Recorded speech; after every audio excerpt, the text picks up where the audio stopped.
देखिए अजमेर की सोने की नशिया जी, हम इसके अंदर एंटर कर रहे हैं। अरे भैया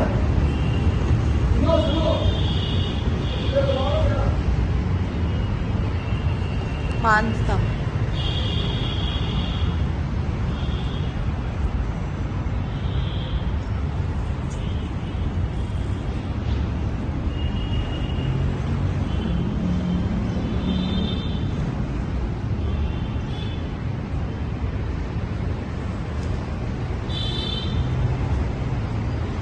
विद्यासागर महाराज जी की फोटो लगी हुई है फ्रेंड्स।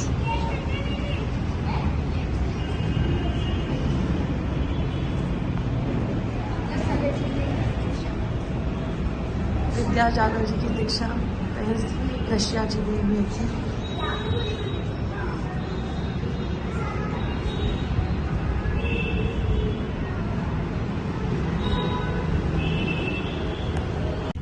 फ्रेंड्स ये देखिए सोने की नशिया, ये मेन प्रतिमा है, मूल प्रतिमा के ऊपर सारी सोने की कारीगरी हुई है।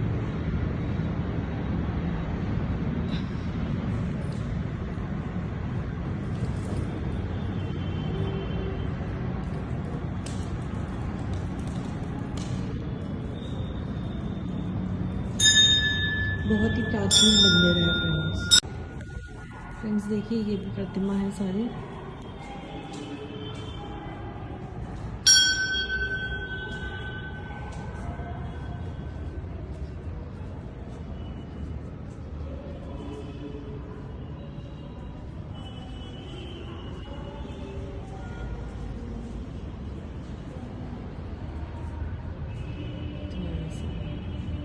देखिए यहाँ पे 30 रुपए की टिकट है, यहाँ पूरा समोशरण है। देखिए पुरानी मूर्तियाँ खंडित हो चुकी हैं फ्रेंड्स, बहुत बहुत पुरानी मूर्तियाँ हैं, 12वीं शताब्दी की मूर्तियाँ हैं। हमारी दिगंबर 2.5 दिन के झोपड़े से लाया गया है इनको। फ्रेंड्स ये कैलाश पर्वत है, ये लॉर्ड ऋषभनाथ का है, जहाँ पे उनको निर्वाण अटेन हुआ था। और वो एल्डेस्ट सन थे भरत जी के, जो फर्स्ट चक्रवर्ती थे भरत क्षेत्र के। 72 गोल्डन टेम्पल्स बने हुए हैं फ्रेंड्स यहाँ पे, और यहाँ पे समवशरण हुआ था ऋषभनाथ जी का। ये उसी की सारी रचना है फ्रेंड्स।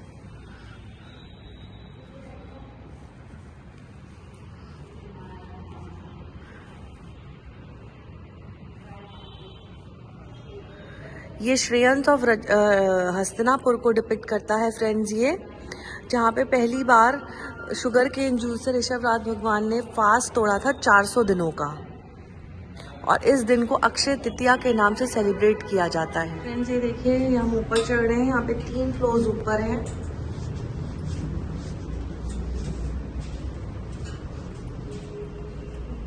देखिए कितना ब्यूटीफुल है फ्रेंड्स ये।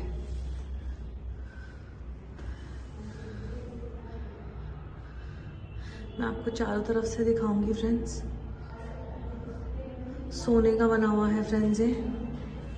जैन धर्म व दर्शन के मुताबिक ये संपूर्ण संसार अनादि अनंत व अकृत्रिम है, इसके कोई रचयिता नहीं है। यह स्वर्णिमृत पृथ्वी थाली के समान चपटी गोल व स्थिर है।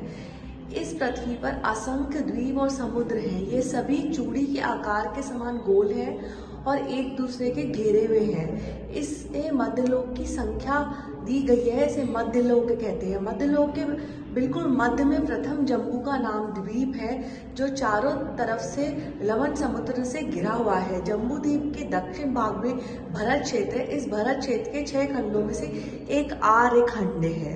वर्तमान विश्व के सभी महाद्वीप आर्य खंड के एक छोटे से भाग में समाहित हैं। सामने के दृश्य में केवल 13 द्वीपों की रचना दिखाई गई है। जम्बू द्वीप के मध्य में स्वर्णी गोलाकार समेरु नामक पर्वत है। जैन ज्योतिष के अनुसार इस समेरु पर्वत के चारों ओर ज्योतिष मंडल निरंतर घूमता रहता है। ये देखिए फ्रेंड्स, इस जम्बू द्वीप में 2 सूर्य व 2 चंद्रमा हैं, जिनके भ्रमण से दिन और रात का भेद हो जाता है। ये क्रमश एक दिन छोड़कर एक दूसरे दिन दिखाई पड़ते हैं।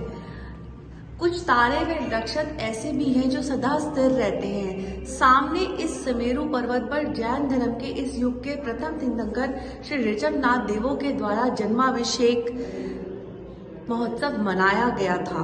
भवन के ऊपरी भाग में देव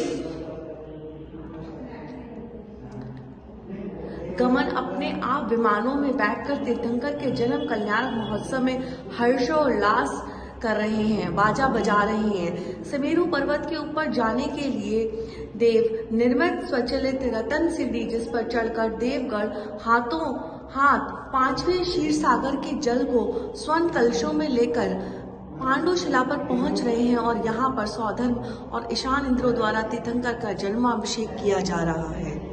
फ्रेंड्स, ये अयोध्या नगरी दिखाई दे रही है। ये भगवान ऋषभनेत्र की जन्मभूमि अयोध्या नगरी का सुंदर दृश्य है।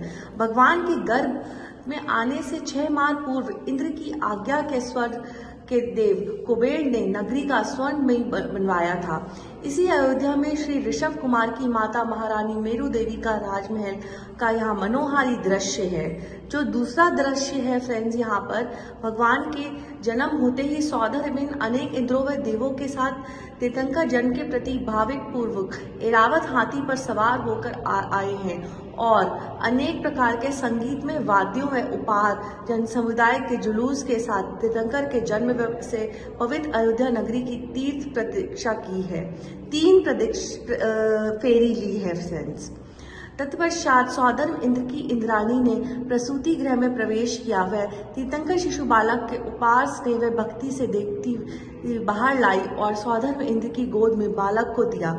सौधर्म इंद्र ऐरावत हाथी पर तीर्थंकर बालक को लेकर सुमेरु पर्वत पर जन्म अभिषेक के लिए लेकर गए। जन्म अभिषेक के बाद सौधर्म इंद्र समस्त देव व जन समुदाय ने उसी वैभव के साथ वापस अयोध्या आकर राज दरबार में बालक तीर्थंकर को माता पिता को सौंप दिया। शिशु राज सुखों में चंद्रमा के समान अभ्युदय को प्राप्त करता है। युवावस्था प्राप्त करते ही ऋषभ देव का राज अभिषेक हुआ और उन्होंने बहुत कुशलता से राज संचालन प्रारंभ किया।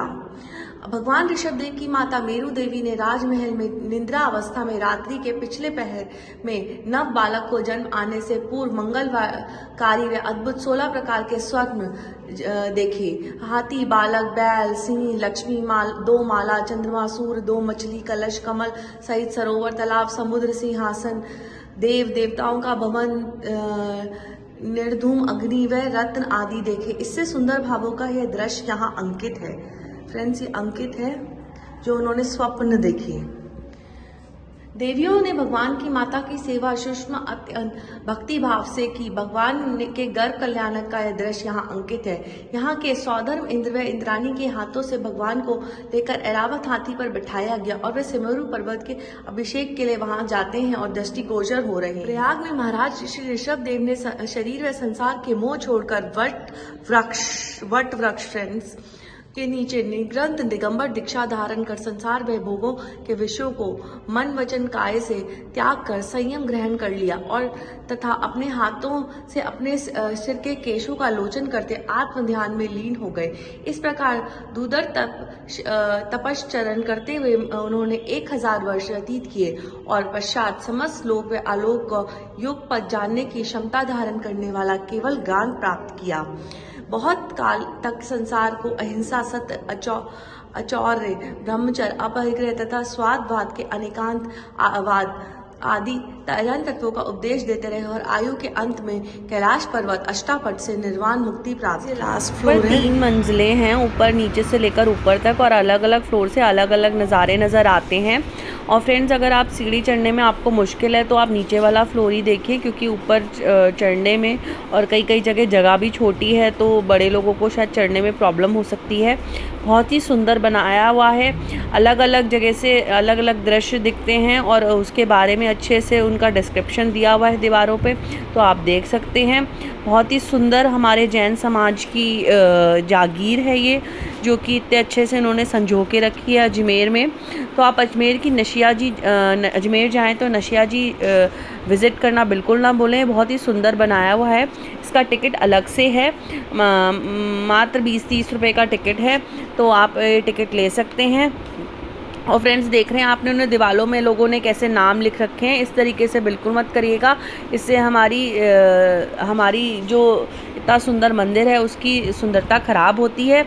तो इस तरीके से आप मत लिखिए। देखिए मैं आपको अलग अलग खिड़कियों से अलग अलग टाइप के दृश्य दिखा रही हूँ। ये सारी चीज़ें सोने की बनी हुई हैं और इसमें इतनी सुंदर नक्काशी की हुई है।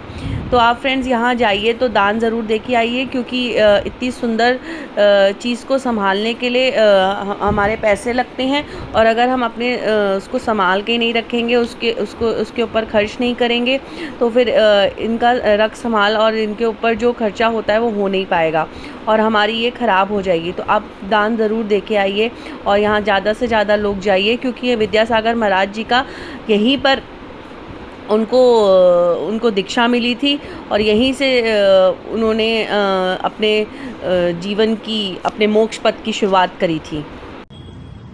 एक समय इंद्र ने महाराज ऋषभ देव के दरबार से नीलंजना नामक देव नर्तकी को नृत्य आयोजित किया। नृत्य के बीच में नीलंजना की आयु पूर्ण होने से मृत्यु हो गई। इंद्र ने उसी क्षण वैसी ही दूसरी नर्तकी को उपस्थित कर दिया, किंतु राजा ऋषभ देव ने इस ज्ञान से अनुभव कर लिया। वे संसार की असारता पर विचार करने लगे और उसी क्षण उन्होंने संसार के भोगों को त्याग कर आत्म कल्याण के मार्ग पर चलने का निश्चय कर दिया। मनुष्यों व लोकैंतिक देवों ने राजा ऋषभ देव के वैराग्य भाव की स्तुति की और उन्हें पालकी में बैठकर प्रयाग की ओर प्रस्थान किया। उनके इसी जीवन की घटनाओं को क्रमशः यहाँ दिखाया गया है। फ्रेंड्स ये बहुत सुंदर बना हुआ है। आई होप आपको ये अच्छा लगा होगा। आप छोटी छोटी खिड़कियों से अलग अलग फ्लोर्स पे जाके इसका व्यू देख सकते हैं। ऐसी इंटरेस्टिंग इन्फॉर्मेशन देखने के लिए और जानने के लिए बने रहिए हमारे चैनल पे द स्वीट बॉर्न अनलिमिटेड। मिलते हैं नेक्स्ट वीडियो में, तब तक के लिए बाय फ्रेंड्स। ऐसी चीज़ें देखने के लिए आपको हमारे चैनल को सब्सक्राइब करना बहुत ज़रूरी है, जिससे आपका एक भी वीडियो मिस ना हो।